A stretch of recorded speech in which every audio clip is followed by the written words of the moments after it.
Okay, in this session, we're going to look at polymers, but very basic polymers and polymerization. What do we mean by polymers? A polymer is a very large organic molecule that's made up of hundreds or even thousands of atoms. There's almost no limit, okay? Polymers occur in nature, such as the rubber found in a rubber tree, and that we would call a polymer per se. In synthetic polymers, they are man-made substances, and often we refer to them as plastics. There are other polymers that don't quite fit into the plastics, but we're not too concerned about that. We are really only concerned about man-made polymers. Now, a macromolecule, which you would have seen before in your science studies, is a molecule that contains a very, very large number of atoms. They are extremely large. So we're talking, like I said earlier, hundreds or thousands of molecules. Now, to make a macromolecule, before we get there actually, another name for a macromolecule is a polymer molecule. Poly means many. Many polymers are made up of a lot of monomers. Mono means one. So polymers mean that we have a repetition of the same small molecule over and over and over and over and over again. Okay, so a monomer, and this is just a quick illustration. A monomer is a molecule that can be bonded to other identical molecules to form a polymer molecule. So for example, this monomer over here is ethene.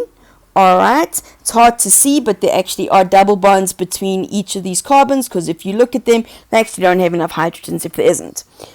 By breaking that double bond, we then can make all of these monomers now stick together. They form a polymer. So a polymer is defined as a substance that has a molecular structure built up from a large number of similar units that are then bonded together. So we have the same units. We're looking at very, very simple polymers. We're not going to look at ones with more than two types of monomers in their beginning part, but we're just keeping it nice and simple for now. Okay? So there are two types of polymerization, the way we make our polymers, and that depends on their functional group. What's the functional group in the monomer? Whether it's a double bond or whether it's a carboxylic acid or an alcohol. So we're going to start with addition polymerization, which is exactly what it sounds like. We're simply going to take a whole bunch of monomers, tiny molecules, and add them together. Okay, now what's important here is that our monomers here, the molecules that we start with, have to be unsaturated. So in other words, they have a double bond in them. Then, in order to add them together, we break that double bond. Alright, so we end up getting lots and lots and lots and lots and lots of molecules bonded together. To stop the reaction is a little bit more complicated, and we're not going to worry about that. So, first one we're going to look at is polyethylene. Okay, it's a nice simple monomer, and this is basically how it works. So it's polyethylene or polyethylene. It's a cheap, useful plastic. You use it all the time. We use it in plastic bags, squeeze bottles, cling wrap, bulletproof vest as part of the Teflon. Alright, but the thing about polyethylene and polyethylene is it's not very good for the environment. Okay, it's not great in terms of being biodegradable. Polyethylene is formed many ethene molecules. Okay, so what I'm going to show you now is basically how it happens. We're not going to be too concerned about whether you can replicate this. This is just because I need you to understand the process. Okay, so we subject the ethene to a very high temperature and to a very high pressure, and what it does, the first step that it does is it breaks that double bond. So what happens is we end up with this. So my ethene molecules end up looking like this. Okay, so now we have these two ethene molecules. But if you look at it carefully, you realize there's a problem. The carbons don't have enough bonds. So what has actually happened is over here we have electrons that were involved in the bonding that aren't bonded. Okay, what we have created are two free radicals. Okay, they're called free radicals because those electrons make them very, very reactive. What will now happen is these two will come together and go, oh wait, it makes sense for us to bond together because we both need that single bond. Alright, so what happens is we get the single bond that's formed here. Alright. And technically there would still be place for a new bond over here. So now we have created a polymer. This is a very small polymer. Okay, this is still a polymer because it's made up of more than one monomer, but it only has 2 units.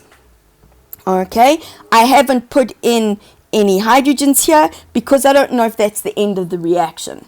Okay, by the time the reaction ends, hydrogen will be included in that to basically put an end to the molecule. Okay, we don't keep them, there's no unsaturated bonds here, there's no double bonds. So this is just simply adding them together. So we're breaking, like we do in addition reactions, we're breaking a double bond to add something else to it. Now the way we write the representation of polyethylene is like this. Now please note here, no hydrogens, okay, and we've put an N here. That N means that we could have any number of units, 1, 2, 3, 4, 500, 600, whatever. Okay, and in fact with plastics and with polyethylene, they don't describe the plastic by a molecular formula saying how many carbons there are, but they describe it by weight. So depending on how heavy it is, that tells you how big the molecule is. Nice and simple. Then we get condensation polymerization. Now condensation, slightly more difficult. With condensation, we have 2 molecules that react with each other and we have to eliminate water. Now that in itself tells you that somewhere I have to have an OH. Okay, it's the only way I can eliminate water. Condensation, when gas condenses, it forms water. Okay, liquid water forms gas. Water vapor forms gases when it condenses. Alright, now the 3 main differences of this. Condensation polymerization is much slower than addition because it's a little bit more technical. Number 2, water is formed in condensation. It's a byproduct, but with addition polymerization, there's no byproduct. We get one product. Monomers of the addition of polymers for in addition polymerization have to have double bonds in them, whereas for condensation we have to have alcohols and carboxylic acids.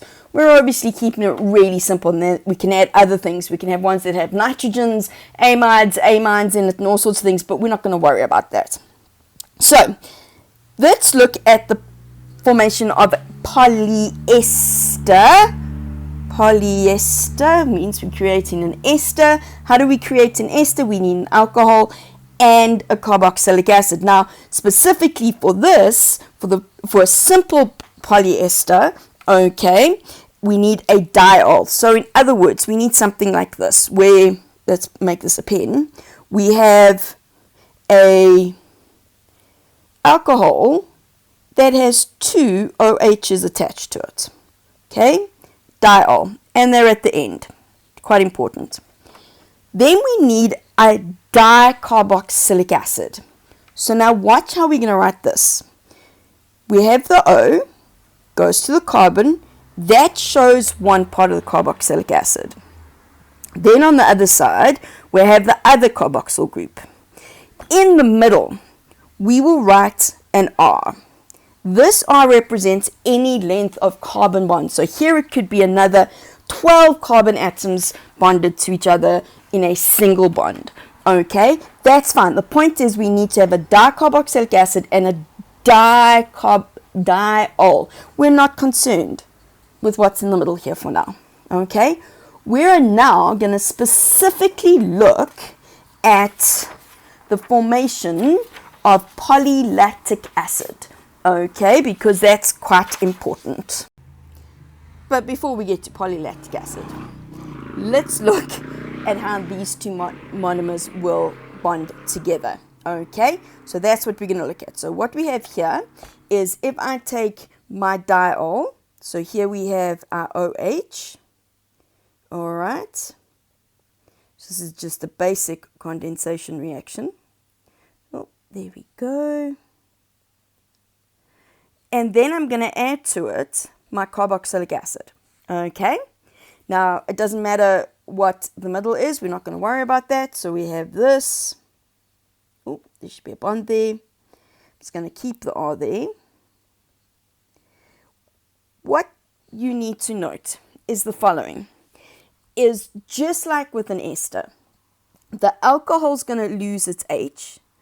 The OH is going to come off from the CO. Now remember, this reaction is going to happen to that side of it and that side of it. So we'd have the ester here, carboxylic acid, alcohol, carboxylic acid, alcohol, etc. So what then happens is this. So now we have the O, all right, the H has disappeared because it's become part of the water. Then we get the ester bond. Okay, now on this side, what will happen, this is going to repeat itself. So over here, we will have the O. Okay, so in other words, this is this part of it. C, there's the H's, and then we would start again. So on this side over here, we would have the oxygen, go to the double bond, there's my R, etc. Now, what has happened is over here, all right, and we're looking at where is my monomer, where's the part that makes sense for us on this, okay, is it's over here. So where's the repeating unit? The point is that I repeat, okay, so we had the 1 to here and the 1, no, don't worry about that. Let's try and make this a bit simpler actually, so I think I might have confused some of you now. So before I put any of this in here, okay, so let's just take that out again, because this is where my bond was, okay, because this is what I would have been left with in terms of my molecule. So there's the O, and that would have been another O. So that's where it starts to repeat itself. So in other words, my monomer is this part. Okay, watch. There to there. Okay, it's got the double bond in. The point of this is that we've taken out H2O. Okay, and in fact, we will take out twice as many H2Os, because each time I add a molecule together, I actually get an OH from each of them. Okay, that one's a little difficult to get your brain around. Nice thing is, we only actually have to look at one or two. We're going to look at polylactic acid now. Okay, now PLA is an acid for the athletes out there that actually you know quite well. All right, maybe not PLA, but you know what lactic acid is. It's what builds up in your muscles. Okay, it's part of lactose. It's what's in milk. It's why if you go and look on the internet, if you add vinegar to a certain amount to milk, you can actually create plastic out of it. All right, which is a little scary, but we're not going to go there. So PLA is polylactic acid. Okay, it's a great plastic, so it's biodegradable, and we can get it from cornstarch and sugarcane. Those are the natural resources we can get it from. The monomer is lactic acid. Now, look at the difference. With polyester, I needed a diol and a dicarboxylic acid. Here, I only need one. Okay, why? Because I have the carboxyl group and I have the hydroxyl group. I have both. Okay, so the point is we can just add them together quite nicely. It's really, really easy for us. Now, lactic acid, you know, occurs in your body.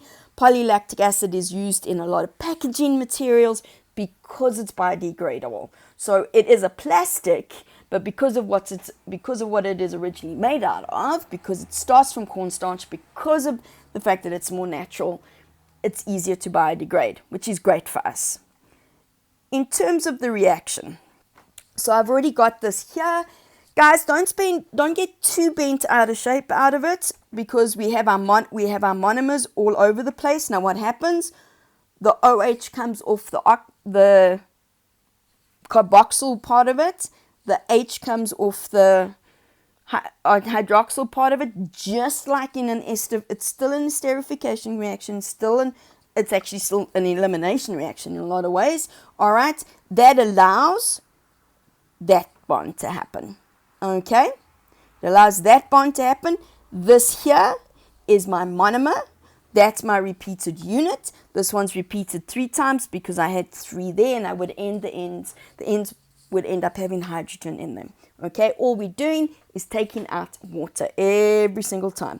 So the molecular formula for polylactic acid is C3H4O2. Okay, C3, why? Because we have this nice little group over here. This is something you haven't seen before, where we have a methyl group as part of as a branch on a carboxylic acid. It's not something you see, but the monomer is repeated over and over and over again. You only need to know the 3: polyethene, polyester, and polylactic acid. Great.